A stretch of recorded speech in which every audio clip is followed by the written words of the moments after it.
You are looking at Julian's pronunciation guide, where we look at how to pronounce better some of the most mispronounced words in the world, like this other curious word. But how do you say what you're looking for today?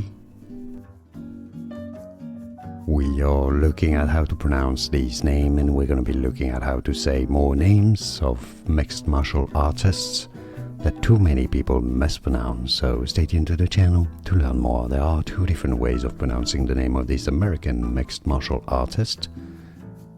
In English it's said as Jorge Masvidal. Jorge Masvidal. Now if you want to pronounce it in Spanish, because I believe his name is of Spanish origin, it'd be Jorge, or some say it as Jorge Masvidal.